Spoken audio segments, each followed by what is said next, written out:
Hello everybody, and thank you so much for joining me back on my channel, Hierarchy of Reads. My name is Tiffany, and today I am here to share a book haul with you all. These are the books that I've collected over the past 3 to 4 months or so, and I'm really excited about these. I mean, I'm always excited about a book haul, let's be real, but this time it's particularly exciting because I feel like I have a unique assortment of books here, and I'm really excited to talk about them. I have a total of 14 books, and only 4 of them are fiction books. But I've broken them down into categories. The first one is language, the second nonfiction, which yes, I get that language is nonfiction, but they're different in my mind.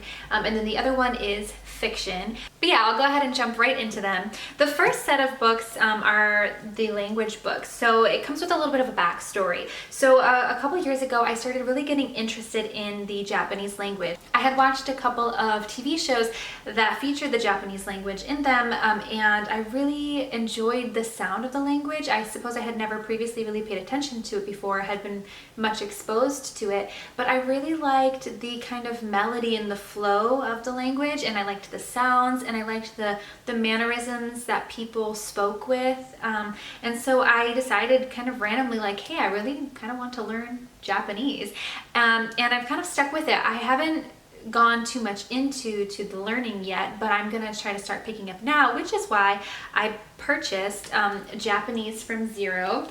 This is the first version. I think there are 6 or 7 of them if I'm not mistaken, and I read a lot of reviews on this set of books, and I've heard really terrific things. Plus, the cool thing about these books is that they have accompanying YouTube videos, so I can also hear the language, hear the pronunciation and all of that. So I'm really excited about this. I have this one, which is of course Japanese from Zero, but I also accidentally purchased before this kanji from Zero. For those of you who don't know, the Japanese language uses 3 different systems of characters. So there's the hiragana, katakana, and kanji. I'm probably pronouncing those wrong because I haven't learned all that yet. So hiragana and katakana are kind of like phonetic characters, whereas the kanji actually is like a whole word. It has a whole meaning in and of itself, and so kanji is definitely something I also want to learn because it's part of understanding the language, but also it's something that I think I'm going to have to do after I learn the kind of phonetic character systems. So I'm really excited about this. It's also a workbook form, which reminds me of when I was in school and like did those little summer math books, which everybody hated those as a kid, but I really loved doing them. So it's kind of exciting for me in a really nerdy way, I suppose. But yeah, I'm really excited about that. And kind of in that vein, I have a manga book here that I purchased and I want to share. And that is called I Want to Eat Your Pancreas. And this is by Yoru Sumino and art by Adumi Kirihara. I need to get better at that. But I decided to purchase this for a number of different reasons. Recently somebody showed this to me, the film, and I really enjoyed the film. I thought it was really enjoyable. I have been wanting to get into manga for a little bit, but it's kind of overwhelming genre to try to dip your feet into. There's so much out there, and I don't know what's kind of my style and what's not. But when I was shown this, I really loved it for quite a few reasons. And so I wanted to purchase it just so I could have it because I liked it, but then I also wanted to purchase it because I figured that I can re-listen to the film, hear the Japanese, and then also follow along with the English translation to maybe kind of like help with the language learning. I'm hoping that that kind of syncs up. But either way, I'm really happy to have this in my collection. I really enjoyed the artwork within it. It's very, I don't know if you can see it.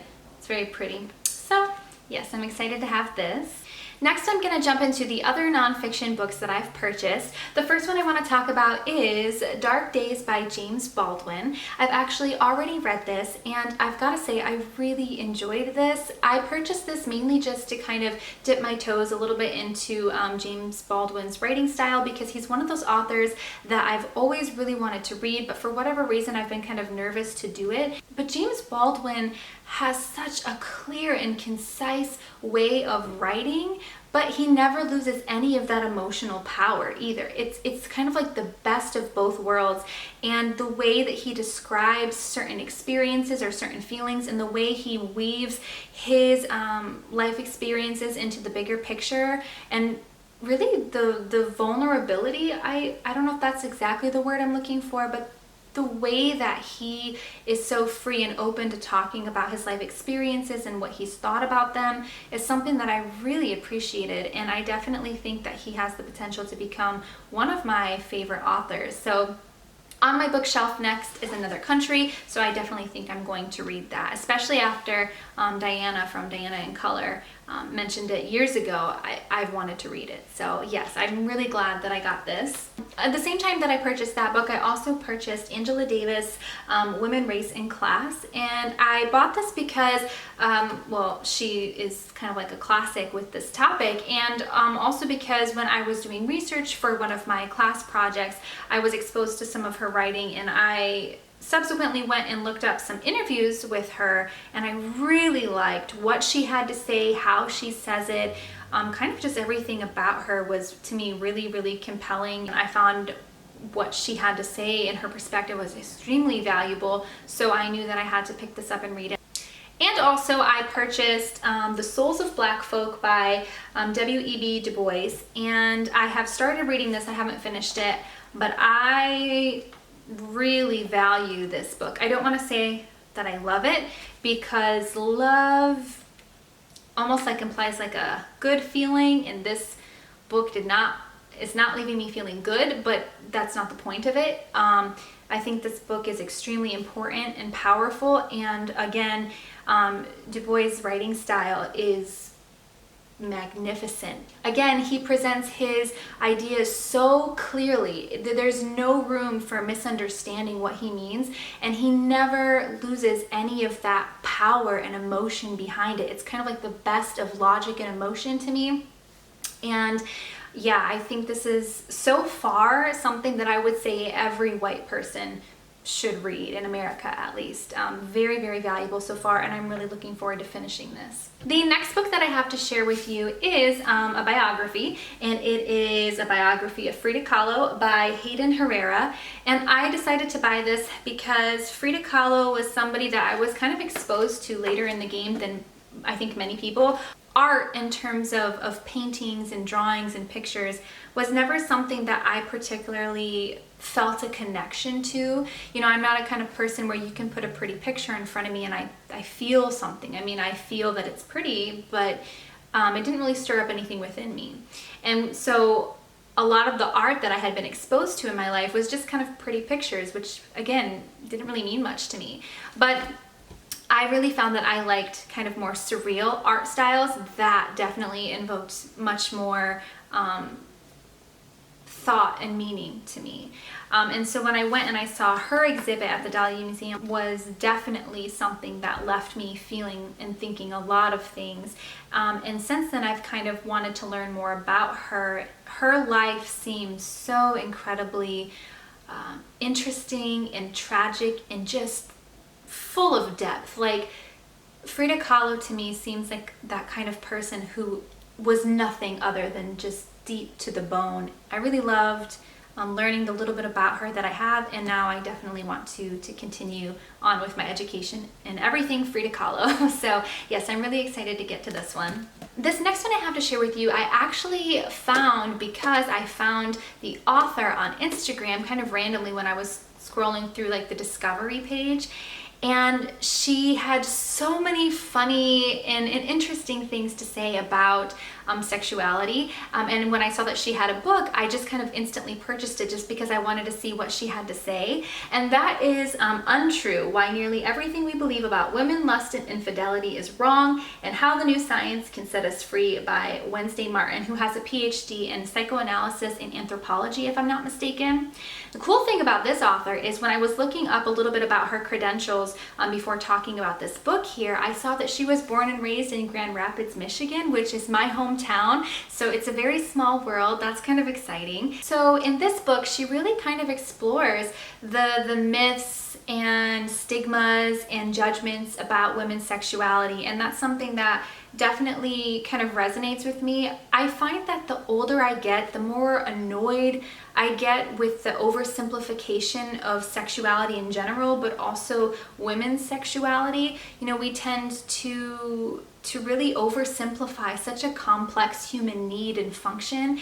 And again, the older I get, that's just so annoying to me. And also I know that like in my own history, it's something that I used to do a lot. Like, you know, growing up, for instance, you know, I was always taught that, oh, you know, men are more sexual than women. And growing up in my home, really the only time female sexuality was talked about, it was to talk about how, you know, it was to cater to like the husband's need or like their partner's needs. There was never a discussion about like women's sexual needs or women's sexual gratification. And so for most of my life, I really remember like kind of internalizing that, and it's taken me quite a long time to kind of reprocess how I think about it. And so I just really enjoy reading about sexuality and complexity of human relationships.